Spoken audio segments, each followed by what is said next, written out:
기초연금 혹시 만 65세만 되면 그냥 알아서 통장에 들어오는 돈이라고 생각하셨나요? 근데 만약에 내가 직접 신청하지 않으면 자격이 되는데도 단 한 푼도 못 받는다는 거. 이거 혹시 알고 계셨어요? 심지어 몇 년 전에는 아슬아슬하게 탈락했던 분들도 있잖아요. 근데 그 기준이 매년 바뀌어서 지금은 대상자가 되셨을 수도 있습니다.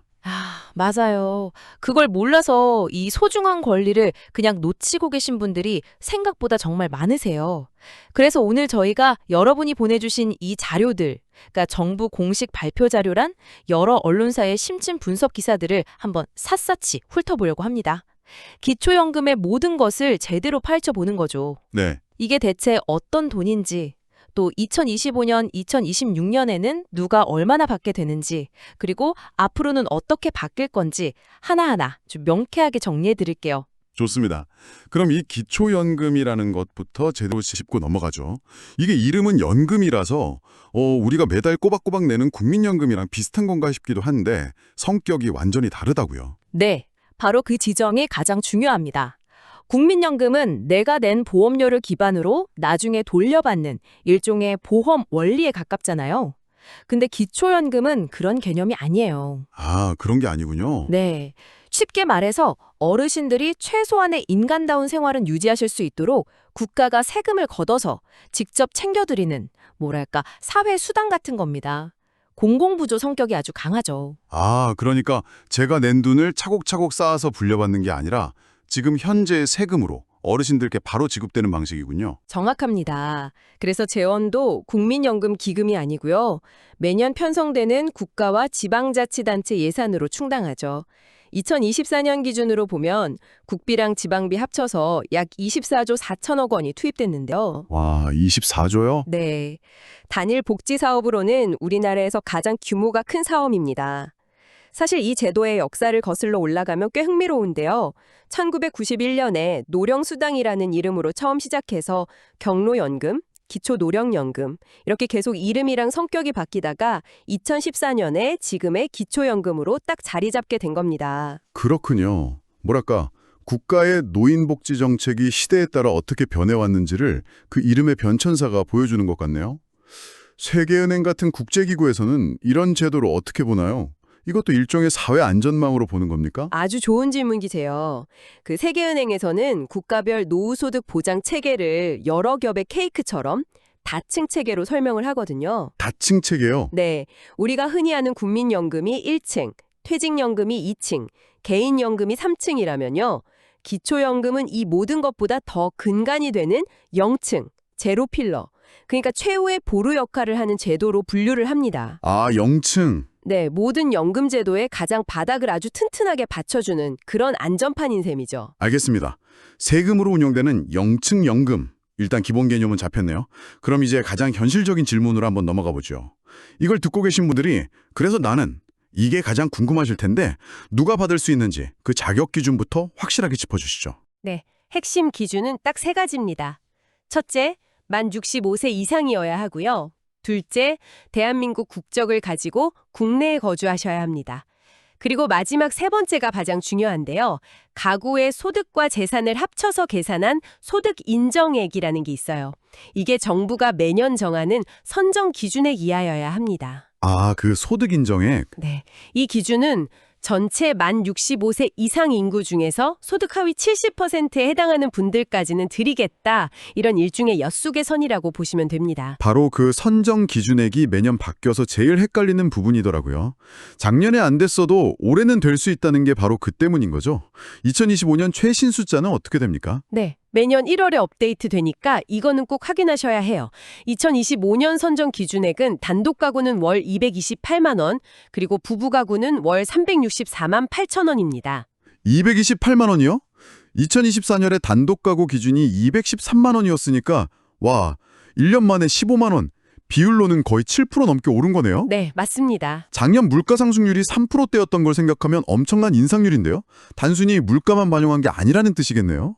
여기에 혹시 뭐 특별한 이유가 있나요? 예리하게 보셨습니다. 바로 그 점이 이 제도의 아주 흥미로운 지점입니다. 우리나라의 고도 성장을 이끌었던 베이비붐 세대 있잖아요. 예를 들어 2026년이면 1961년생 분들이 새로 만 65세가 되시거든요. 아, 네, 그렇죠. 이분들이 상대적으로 이전 세대보다 축적한 자산이 많다 보니까 이분들이 노인 인구 통계에 포함되면서 전체 노인 인구의 소득과 재산 평균값 자체가 그냥 올라가 버리는 겁니다. 아, 그러니까 상위 30%의 커트라인이 계속 높아지니까 그 아래 70%에 해당하는 기준선도 덩달아서 쭉쭉 올라가는 거군요? 바로 그겁니다. 그래서 물가 상승률보다 훨씬 높은 인상률이 나오는 거죠. 덕분에 작년에 월 소득이 한 220만 원이라서 아쉽게 탈락했던 분이 계시다면 소득에 아무 변화가 없어도 2025년에는 기준선인 228만 원 안으로 들어오게 되니까 승업 자격이 생기는 거예요. 아, 정말 중요한 정보네요. 네, 그래서 한번 탈락했으니 끝이다. 이렇게 생각하지 마시고 매년 1월에 꼭 다시 확인해 보시라고 말씀드리는 겁니다. 그럼 자격이 되는 분들은 한 달에 얼마를 받게 되나요? 2025년 기준 연금액, 그러니까 법으로 정해진 최대 지급액은요. 혼자 받으시는 경우에 월 34만 2,510원입니다. 이 금액은 매년 전년도 소비자 물가 변동률을 딱 반영해서 조정이 돼요. 월 34만 원이면 사실 이걸로 생활 전체를 책임지기는 좀 어려운 금액일 수 있잖아요. 그런데 이 금액마저도 여러 가지 이유로 깎이는 경우가 있다니 좀 의외인데요. 어떤 경우에 그렇게 되나요? 네, 그래서 많은 분들이 좀 오해하거나 불만을 가지시는 부분이기도 합니다.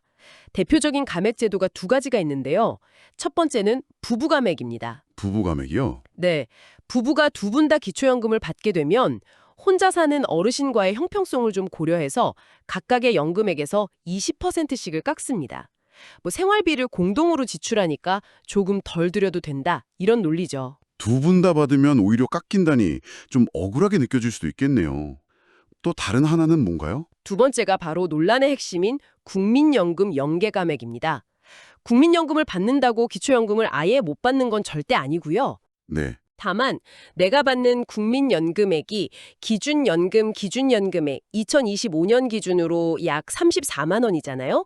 이거의 150%, 그러니까 약 51만 원을 초과해서 받게 되면 그때부터 기초연금이 깎이기 시작해서 최대 절반까지 깎일 수 있습니다. 잠깐만요. 이건 좀 불합리하게 들릴 수도 있겠는데요. 젊었을 때 국민연금을 성실하게 꼬박꼬박 부어서 나중에 많이 받는 사람이 국가가 주는 기초연금은 오히려 불이익을 보고 깎인다는 거잖아요. 이거 일종의 역차별이라는 비판도 상당했을 것 같은데요. 정확합니다. 바로 그 역차별 논란과 불만이 수년째 계속 제기되어 왔습니다. 정부의 논리는 국민연금만으로도 어느 정도 소득이 보장되는 분들이니 그 재원으로 더 어려운 분들을 돕겠다, 이런 취지인데요.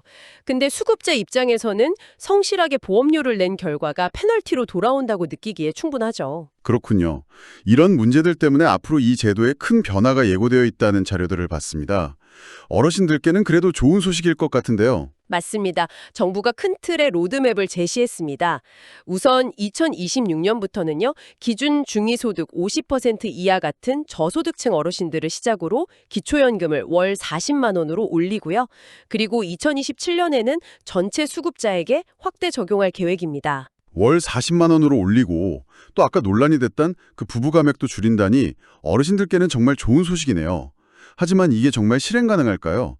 자료들을 보면 이런 계획이 발표될 때마다 재정 부담에 대한 경고음도 항상 함께 나오던데요. 그렇습니다. 그래서 단계적 인상안을 내놓은 겁니다. 한꺼번에 올리면 재정 충격이 너무 크니까 2026년에는 먼저 가장 도움이 절실한 저소득층에게 적용해서 재정 부담을 최소화하고 사회적 합의를 거쳐서 2027년에 전체로 확대하겠다, 이런 로드맵이죠. 아, 단계적으로. 네, 불만이 많았던 부부 감액제도 역시 마찬가지입니다.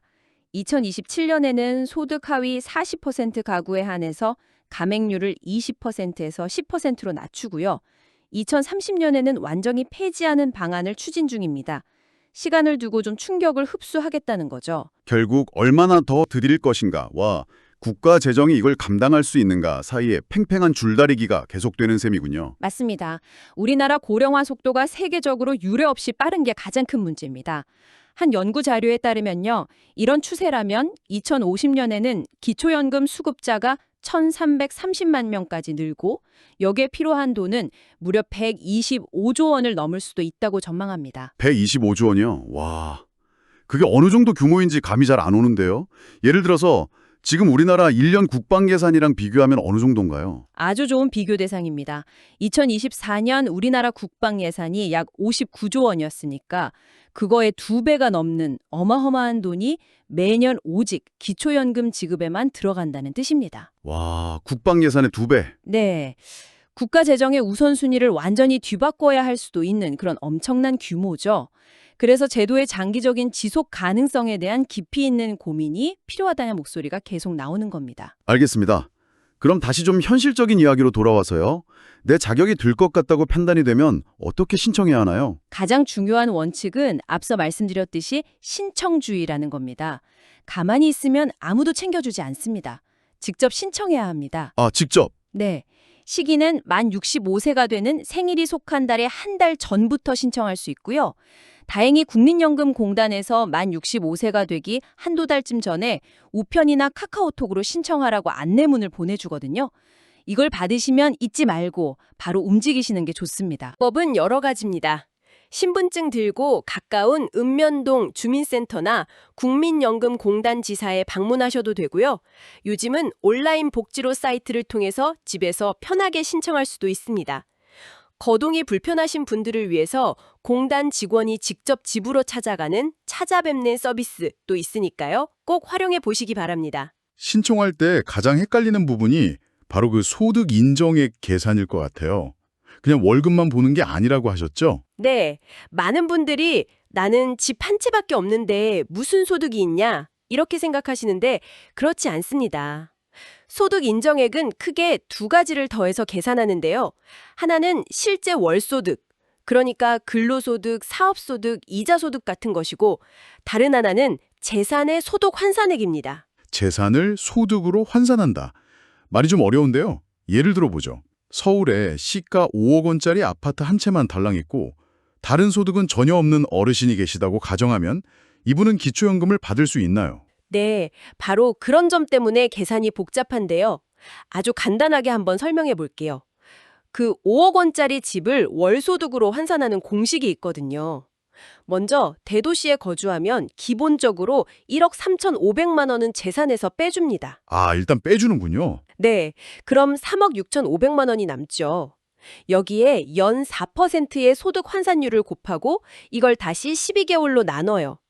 대략 계산하면 월 121만 원 정도가 이 집의 소득 환산액으로 잡히는 겁니다. 아하, 5억짜리 집이 월소득 121만 원으로 계산되는 거군요. 그러면 다른 소득이 없다고 가정했을 때 2025년 단독 가구 기준인 228만 원보다 훨씬 낮으니까 받을 수 있게 되는 거네요. 금융재산도 마찬가지고요. 계산이 복잡하니까 혼자 판단하지 마시고 일단 주민센터나 공단에 문의해서 상담을 받아보시는 게 가장 정확합니다. 마지막으로 신청할 때 이것만은 꼭 유의해야 한다 하는 점이 있다면 짚어주시죠. 2가지 중요한 예외 그룹이 있습니다. 첫째는 공무원연금, 사학연금, 군인연금 같은 특수직역연금을 받고 계신 분과 그 배우자, 이분들은 원칙적으로 기초연금 대상에서 제외됩니다. 그리고 둘째, 기초생활보장제도의 생계급여를 받고 계신 분들의 경우인데요. 기초연금을 받으면 그 금액만큼 생계급여가 깎일 수가 있어요. 아, 네, 그래서 총액은 결국 같아지는 거죠. 그래서 신청 전에 유불리를 꼼꼼히 따져보셔야 합니다. 네. 오늘 정말 기초연금의 A부터 Z까지 제대로 훑어본 것 같습니다. 정리해보면 기초연금은 어르신들의 생활 안정을 위한 소중한 권리지만 동시에 아는 만큼, 챙기는 만큼 받을 수 있는 제도라는 거네요. 기준도 매년 바뀌니까 꾸준히 관심을 갖는 게 중요하겠습니다. 맞습니다. 오늘 저희가 살펴본 자료들을 관통하는 핵심 딜레마가 바로 이것입니다. 한편으로는 자료에 따르면 우리나라 노인 빈곤율이 2022년 기준으로 38.1%거든요. 여전히 OECD 최고 수준입니다. 아, 아직도요? 네, 이걸 해결하기 위해서 기초연금을 더 강화해야 한다는 목소리가 아주 높습니다. 하지만 다른 한편으로는 앞서 이야기한 것처럼 급격한 고령화 때문에 미래 세대가 짊어져야 할 재정 부담이 눈덩이처럼 불어날 거라는 우려가 공존하고 있죠. 오늘 이 깊이 있는 논의를 마무리하면서 여러분이 한번 생각해 볼 만한 질문을 하나 던져드리고 싶습니다. 자료에서 지적하듯 과거 세대와 달리 고도 성장기를 거치면서 상당한 자산을 형성한 베이비붐 세대가 이제 노인 인구의 다수를 차지하게 될 텐데요.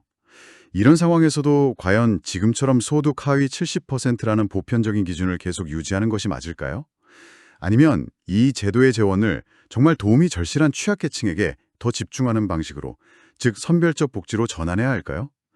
이건 아마 앞으로 우리 사회가 함께 풀어가야 할 가장 중요한 숙제 중 하나가 될 겁니다.